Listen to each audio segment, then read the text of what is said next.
आगम में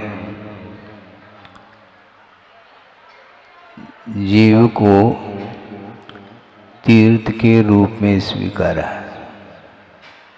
आप सुन रहे हैं? आगम में जीव के लिए तीर्थ के रूप में स्वीकारा है,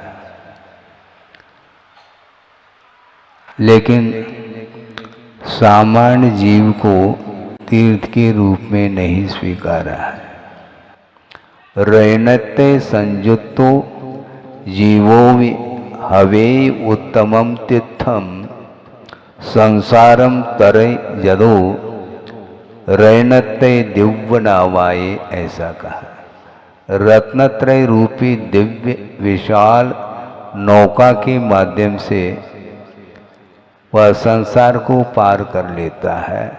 इसलिए रत्नत्रय से विभूषित जो जीव है उस जीव को ही तीर्थ के रूप में स्वीकारा है। जीव तो सामान्य से सभी हैं। चतुर्गति में जितने भी कर्म के उदय से परिभ्रमण करने वाले अनंतानंत जीव हैं, उन सभी जीवों को तीर्थ के रूप में नहीं स्वीकारा। कथनचित स्वीकार इसलिए किया जा सकता है क्योंकि प्रत्येक जीव में संसार को पार करने की शक्ति विद्यमान है। यदि भव्य है तो उसका भव्यत्व भाव प्रकट हो सकता है और रत्नत्रय के माध्यम से उसका विकास होता है। तो ऐसी स्थिति में हमारे भीतर वह प्रभुत्व शक्ति के रूप में है। उसको उद्घाटित करने के लिए किसका आलम्बन लेना?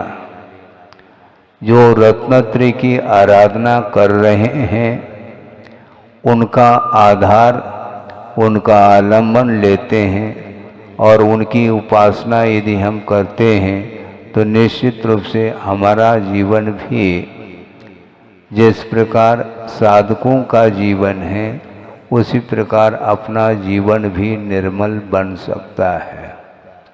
बन सकता है इसलिए कहा जा रहा है जिसके अंदर रुचि है, जिसके अंदर पदार्थ का बोध हो चुका है, भेद विज्ञान जिसको बोलते हैं, अपना और पराया ये जो पदार्थ हैं इनके स्वरूप को जिन्होंने नहीं जाना है वह कभी भी संसार से पार नहीं पा सकता।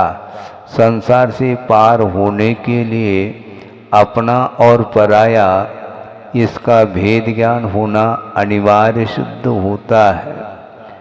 और यह मात्र ज्ञान ही पर्याप्त नहीं, उस ज्ञान के माध्यम से अपने जीवन को परिवर्तित करना है। चारित्र के माध्यम से अर्थात अनुकरण के माध्यम से ही वह जीव का विकास होता है। चारित्र में या चारित्र की ओर कदम जो बढ़ते हैं उसके पहले श्रद्धान होना भी आवश्यक हो जाता है। ये बात अलग है, श्रद्धान ज्ञान और चारित्र तीनों एक साथ भी उत्पन्न हो सकते हैं, किंतु चारित्र में समीचीनता जो आती है अथवा ज्ञान में भी जो समीचीनता आती है वह सम्यक दर्शन के माध्यम से आती है। इसलिए श्रद्धान को प्रमुखता दी गई है। श्रद्धान के अभाव में हमारी जो कुछ भी प्रवृत्ति है वह प्रवृत्ति समीचीन नहीं मानी जा सकती है। इसलिए नहीं मानी जा सकती क्योंकि श्रद्धान वस्तु तत्व का नहीं होने के कारण उसका जो आचरण है वह विपरीत आचरण माना जाता है। लेकिन एक विषय बहुत विचारणीय विषय है, पठनीय भी है, वह ये है कि मिथ्यात्व दो तरह का होता है। एक ग्रहित मिथ्यात्व है और एक अग्रहित मिथ्यात्व माना जाता है।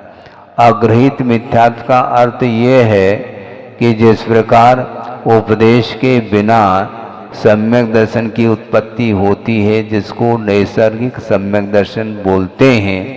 उसी प्रकार मिथ्यात्व कर्म की उदय से बिना किसी की उपदेश के ही विपरीत परिणाम जो उत्पन्न होते हैं आत्मा के अंदर, उसका नाम अग्रहित मिथ्यात्व की कोटि में रखा है। इसलिए ग्रहित मिथ्यात्व को छोड़ने के बाद भी वह अग्रहित मिथ्यात्व बना रह सकता है। बिल्कुल क्लियर है ये, क्योंकि कुगुरु कुदेव कुशास्त्र इसकी वह आराधना नहीं कर रहा है, इसकी उपासना नहीं कर रहा है, किंतु इनकी आराधना नहीं करते हुए भी, इनकी अर्चना नहीं करते हुए भी सच्चे देवगुरु शास्त्र की उपासना करते हुए भी मिथ्यात्व का उदय हो सकता है। इसको नकारा नहीं जा सकता। इसी को बोलते हैं अग्रहित मिथ्यात्व। इसलिए ग्रहित मिथ्यात्व से बचो, आप लोग बच रहे हैं। यदि मान लो कुछ अंश में भी यदि ग्रहित मिथ्यात्व का पोषण यदि मान लो आपके द्वारा होता है, तो निश्चित रूप से सम्यक दर्शन को धक्का लगेगा। ये क्लियर कट है, क्योंकि समंतभद्र स्वामी ने स्पष्ट ही शब्दों में उल्लेख किया है कि वह रागी द्वेषी अज्ञानी जो देवी देवता इत्यादि हैं, उनकी उपासना वह सम्यक दृष्टि नहीं कर सकता है। और उसमें बहुत सारे देव आ जाएंगे। किसी ने कहा कि महाराज चतुर्निकाय देवों का वर्णन आता है आगम में, क्या आप उनको मानते हैं? सुन रहे क्या नहीं?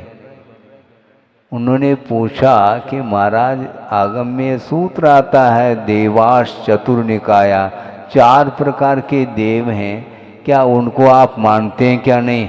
क्यों नहीं मानेंगे? आगम में उनका अस्तित्व है, जिस रूप में उनका अस्तित्व है उस रूप में हम स्वीकार कर रहे हैं। इसमें क्या दिक्कत है? उनकी उपासना थोड़ी करेंगे हम, उनकी उपासना नहीं करेंगे और उनका अवर्णवाद भी नहीं करेंगे, किंतु वो जिस रूप में वो हैं उस रूप में हम मान रहे हैं। क्योंकि यथार्थ श्रद्धान होना चाहिए पदार्थ का, और वो भी जीव हैं। देवायु का उदय है, देवगति नामकरण का उदय होने के कारण उन्हें देवगति मिली है, और देवगति के जीव के रूप में उनको हम मान रहे हैं। इसमें कोई बाधा नहीं आती। उनके ऊपर भी श्रद्धान किया जाता है, और जिस रूप में उनका स्वरूप है उसी रूप में हम उनको आस्था का विषय बनाते हैं। किंतु उन चतुर्निकाय के देवों को हम मोक्ष मार्ग में सहायक इस प्रकार नहीं मान सकते। मोक्ष मार्ग पर चलने वाला जो साधक होता है अथवा व्रती होता है अथवा सम्यक दृष्टि होता है, वह यथार्थ श्रद्धान करता है। इसलिए कुगुरु कुदेव कुशास्त्र की उपासना तो नहीं करते, किंतु सच्चे देवगुरु शास्त्र की उपासना करते हुए भी यदि भोग्य सामग्री के प्रति आकर्षण निरंतर बना हुआ है और उसमें यदि मान लो अतिरेक हो जाता है, तो वह सम्यक दर्शन से वह नीचे आ सकता है। अंतर मुहूर्त में सम्यक दर्शन अभाव को प्राप्त हो सकता है, ये आगम का उल्लेख है। तो हम ये पूछना चाहते हैं कि अंतर मुहूर्त में क्या वह ग्रहित मिथ्यात्व का पोषण कर रहा है क्या? नहीं। किंतु ग्रहित मिथ्यात्व का पोषण नहीं करते हुए भी विषयों के प्रति यदि मान लो गृद्धता की मात्रा बढ़ रही है, अत्याशक्ति का भाव बढ़ रहा है, तो उसके माध्यम से भी वह सम्यक दर्शन से नीचे आ सकता है। इसलिए हमें करना क्या है? आगमकारों ने यह स्पष्ट ही लिखा है कि जीव को तीर्थ के रूप में स्वीकारा है। आप सुन रहे हैं क्या? बाद में आ गए, थोड़ा सा विषय हो चुका था।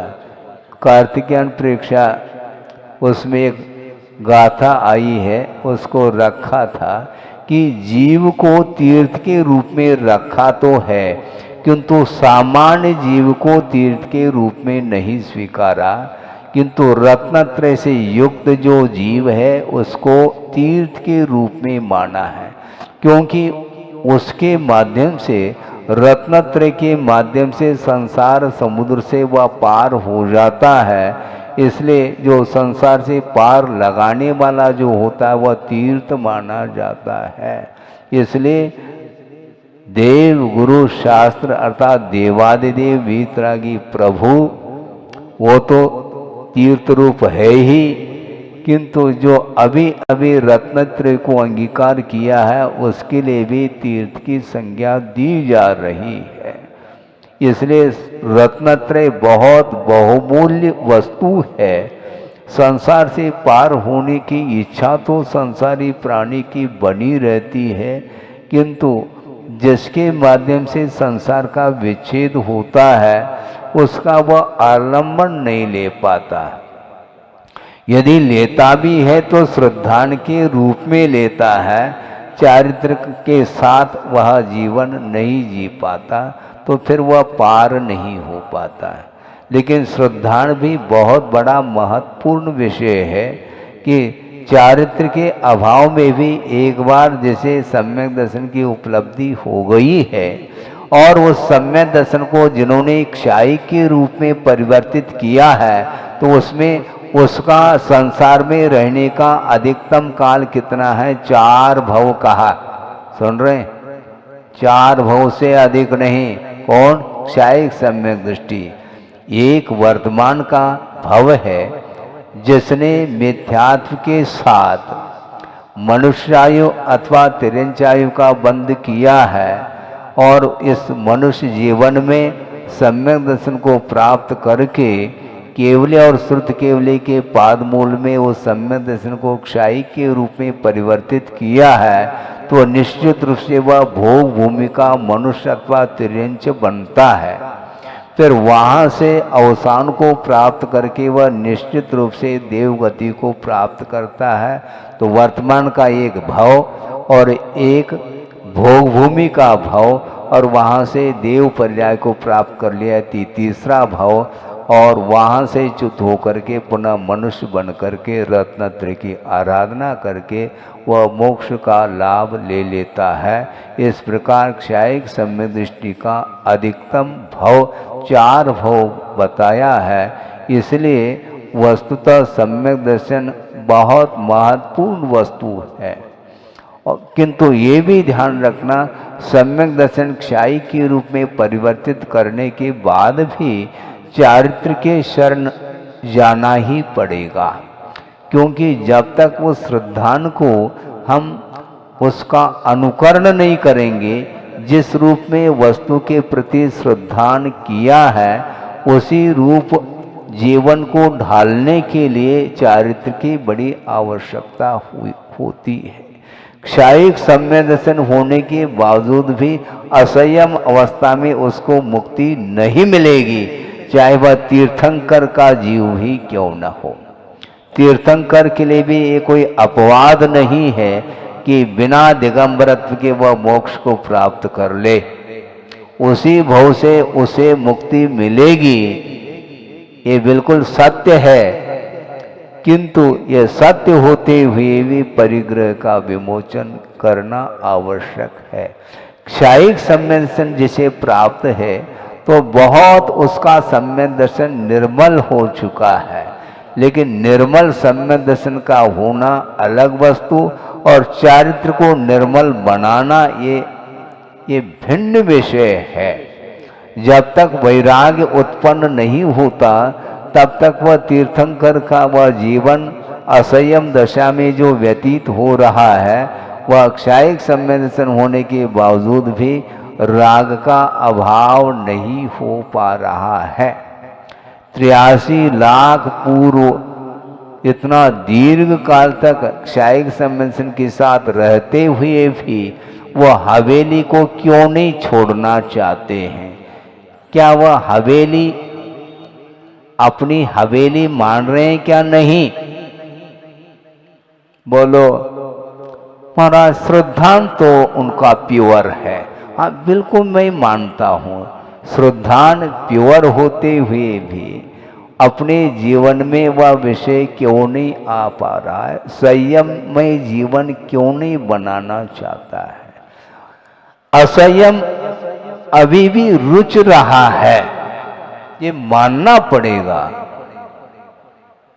यदि नहीं रुचता है तो किसने बाध्य किया उस तीर्थंकर के लिए, बालक तीर्थंकर के लिए 83 लाख पूर्व तक वहां पर रहने के लिए कौन बाध्य कर रहा है? कोई भी बाध्य नहीं कर सकता, किंतु स्वयं ही बाधित है मोहनी कर्म के कारण। इसलिए मोहनी कर्म को पछाड़ना चाहिए। धोती को तो पछाड़ते हैं आप लोग धोने की अपेक्षा, किंतु मोहनी कर्म को पछाड़ना इस संसारी प्राणी के लिए बहुत कष्ट का अनुभव हो रहा है। मोह छूटता है। आपस में तो चर्चा कर रहे हो, बात समझ में तो आ रही आपको, बिल्कुल हकीकत है।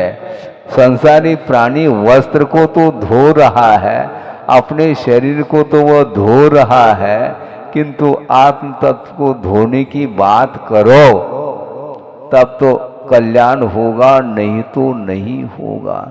सामान्य सम्यक दृष्टि उलझ जाए तो कोई बाधा नहीं, किंतु क्षायिक सम्यक दृष्टि होने के उपरांत भी वह उलझा हुआ है उसका जीवन।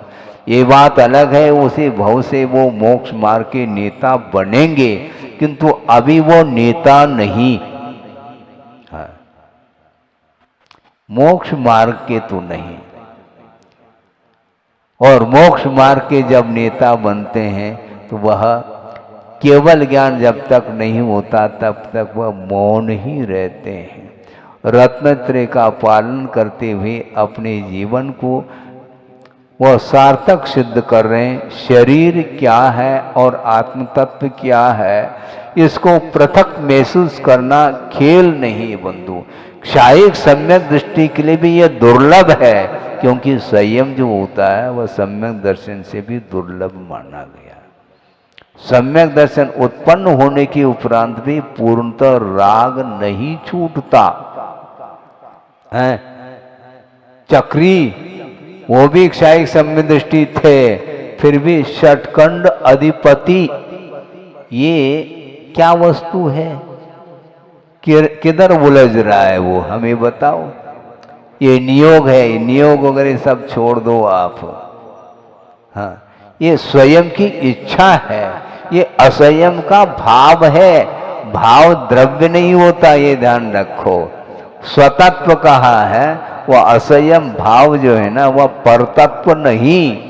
इसलिए सम्यक दर्शन होने के उपरांत यथार्थ वस्तु का स्वरूप क्या है इसका श्रद्धान तो होता है, किंतु श्रद्धान होने के उपरांत भी उस वस्तु को छोड़ने का भाव नहीं होता। इसी का नाम असंयम भाव कहा है। इसलिए रत्नत्रय से विभूषित जो जीव है उसको तीर्थ की उपमा दी है, उसको चेतन तीर्थ घोषित किया है। इसलिए श्रद्धान का महत्व नहीं है ऐसा नहीं, श्रद्धान अपनी जगह है, किंतु उसके साथ साथ अनुकरण करना यह संयम माना जाता है। डॉक्टर के प्रति श्रद्धान हो गया आपका, औषधि के प्रति भी श्रद्धान गाढ़ श्रद्धान हो गया, और दवाई उन्होंने डॉक्टर साहब ने लिख करके दे दी और परहेज भी बता दिया, और वह लौट करके आता है और पर्चा अपने जेब में रखा है। श्रद्धा नहीं क्या नहीं? वैद्य के प्रति डॉक्टर के प्रति श्रद्धान है, दवाई के प्रति भी श्रद्धान है, किंतु उस पर्चे को मेडिकल दुकान में जाओ और दवाई को खरीद करके उसको जैसा डॉक्टर ने वैद्य ने कहा है उसको लेने का प्रयास करो, और लेना यही कहलाया चारित्र है, आचरण। आचरण को भूल जाते हैं आप। श्रद्धा तो हो गया महाराज, ये पर है, ये पर है, पर है। पर होते हुए भी उस हवेली को क्यों छोड़ नहीं पा रहा है? सामान्य व्यक्ति नहीं, वो तीर्थंकर असाधारण व्यक्तित्व को लेकर के जिनका जन्म हुआ है और उसी भव से मुक्त होंगे, और उनके निमित्त से असंख्यात जीवों का कल्याण भी होना है। ये नेट है, सत्य है, यथार्थ तो है। इसके बाद भी अभी उसका स्वयं का जीवन संयम में नहीं बन पा रहा है। इसका कारण क्या है? इसका कारण और बहुत सारे मोहनी संबंधी प्रकृति अवशिष्ट है। सम्यक दर्शन की घातक जो प्रकृति थी उनका तो मूल समूल नष्ट कर दिया 7 प्रकृतियों के क्षय से, शायिक सम्यक दर्शन को उत्पन्न कर लिया। किंतु अवशिष्ट जो चारित्र मोहनी संबंधी प्रकृति हैं, जो मोहजन्य प्रकृति मानी जाती हैं, उनका क्षय करना भी अपेक्षित है। उनका क्षय अभी नहीं कर पा रहा है। इसका नाम असंयम है। असंयम का अर्थ क्या होता है महाराज, ये भी समझा दो। अच्छा, हम ही सब कुछ समझा दें। सावधानी का नाम संयम है। महाराज, हम भी सावधानी से उठते हैं, बैठते हैं, सारी क्रिया हमारी भी तो सावधानी से होती है, तो हम भी संयमी कहलाएंगे? नहीं, आप भी देख करके चलते हैं, ध्यान रखो। रात में चलते हैं, हाथ में टॉर्च है, तो आपकी ईर्ष्या समिति मानी जाए है? क्योंकि देख करके चल रहे हैं। किंतु देख करके चलते हुए भी अपने आप की रक्षा का तो भाव है, किंतु अपने से भिन्न जीवों की रक्षा का भाव नहीं है। इसलिए वह असंयमी माना जाता। देख करके चल रहा है, इसके बाद में असंयमी। और वह मेडिकल टेस्ट करके उस आहार को ले रहा, इसके बावजूद भी वह ऐसा समिति नहीं है उसकी। सुन रहे हैं आप? हैं? बड़े बड़े जो नेता होते हैं, सुना है कि मेडिकल टेस्ट करके वो भोजन करते हैं।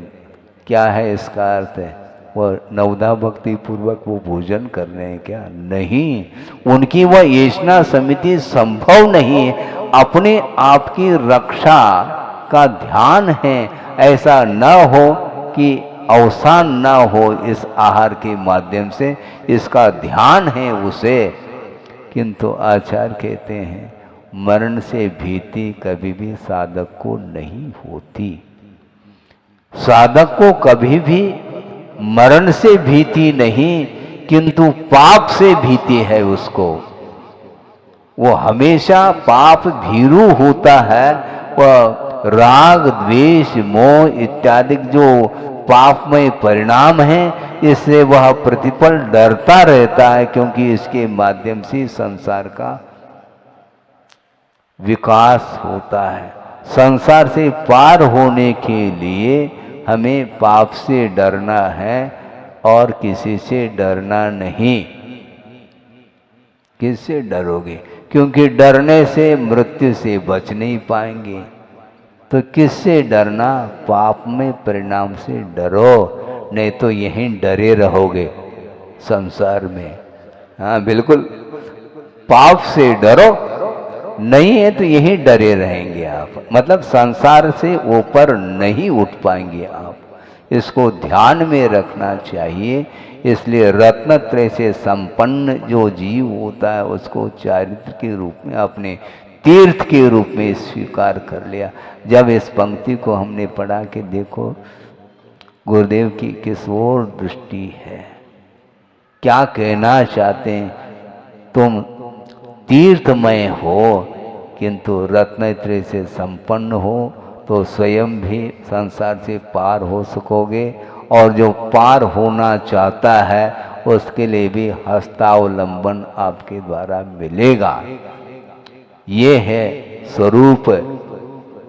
संसार का स्वरूप अलग है, आत्मा का स्वरूप अलग है। इस प्रकार का भेद विज्ञान होना चाहिए और भेद विज्ञान होने के उपरांत भी उस शुद्ध परमात्म तत्व को प्राप्त करने के लिए अन्य जितने भी व्यवधायक कर्म हैं उनको भी समाप्त करने के लिए वह कटिबद्ध होता है, तब जा कर के वह शुद्ध परमात्म तत्व को प्राप्त कर सकता है। इसलिए संयम के बिना संसार का अवसान नहीं होगा और संयम धारण करने के साथ साथ उसके अंदर सम्यक भी होना चाहिए।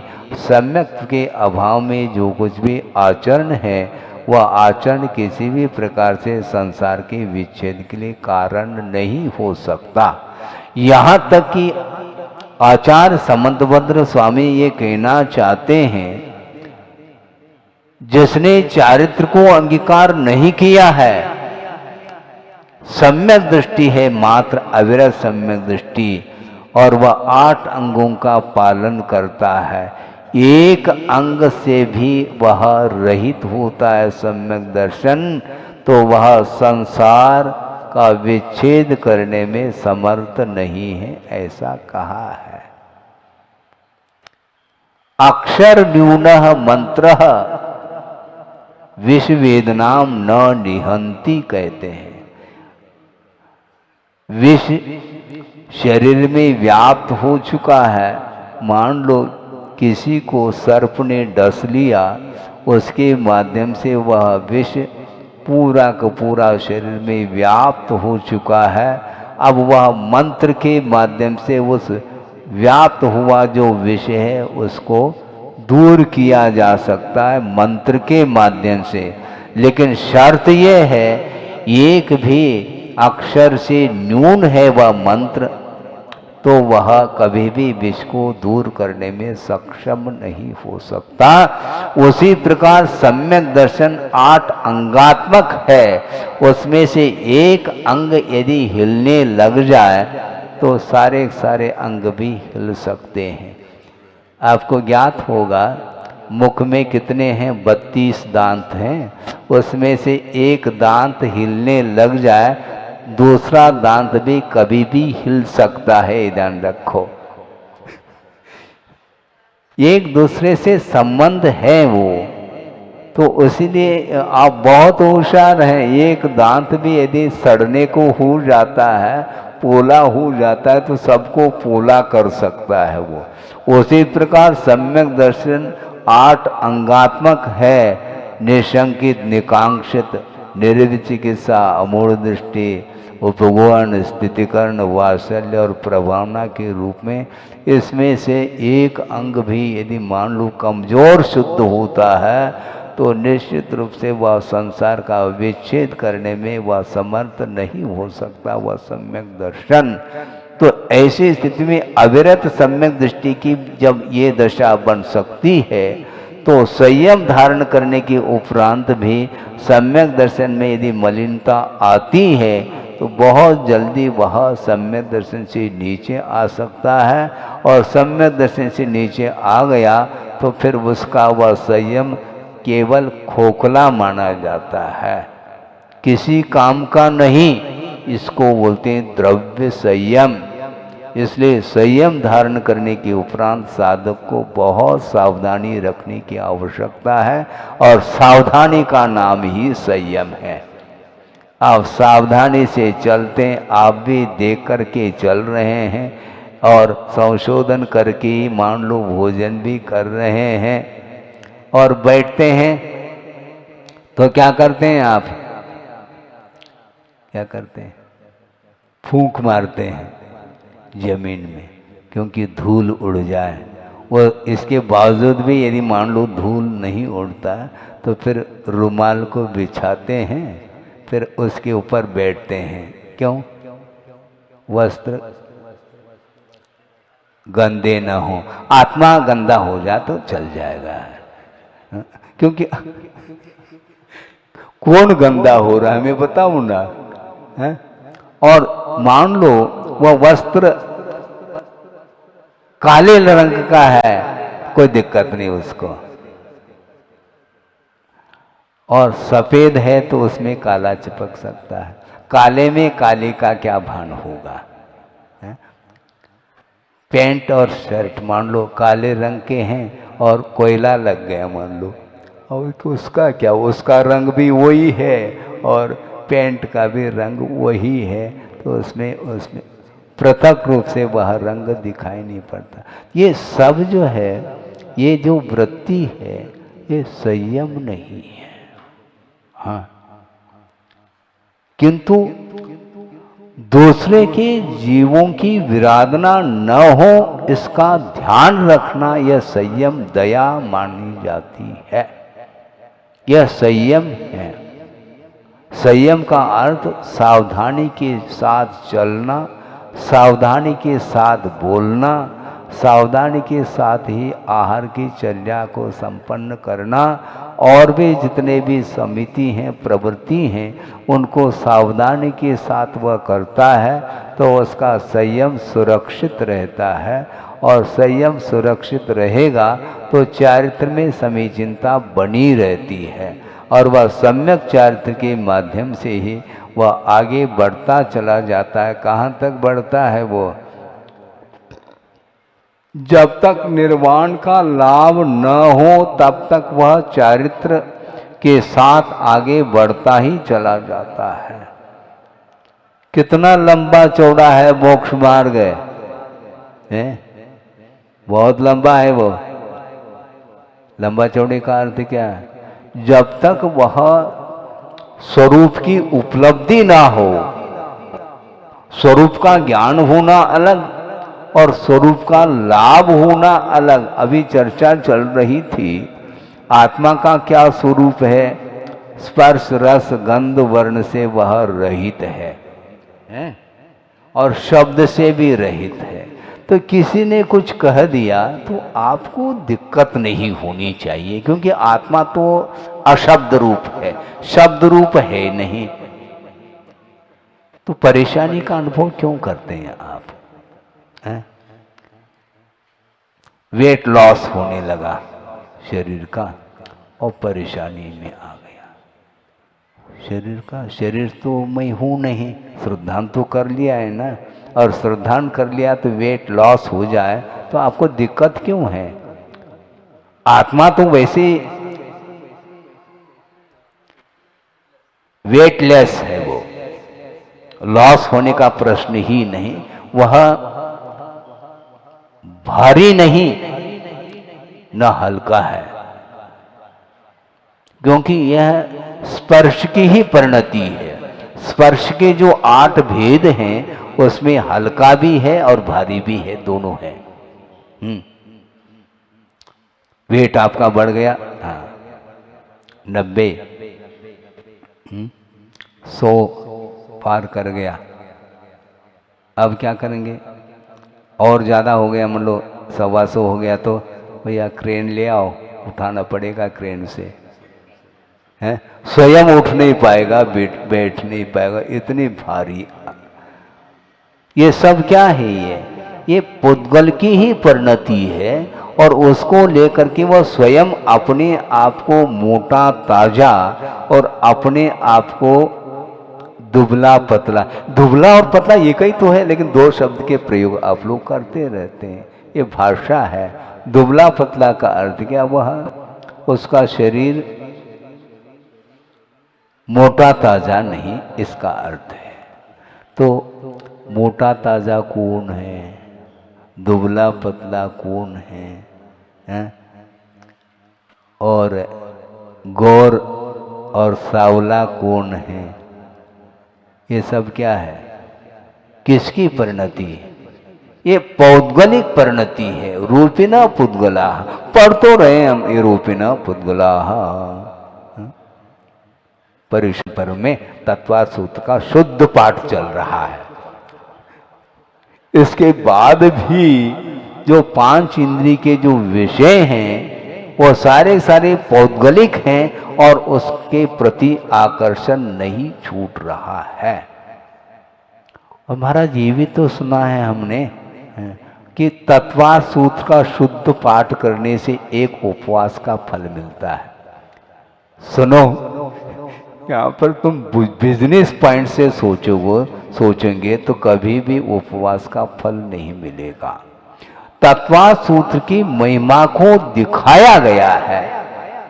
कोई इसमें इसका दुरुपयोग कर ले, दुरुपयोग हो सकता है।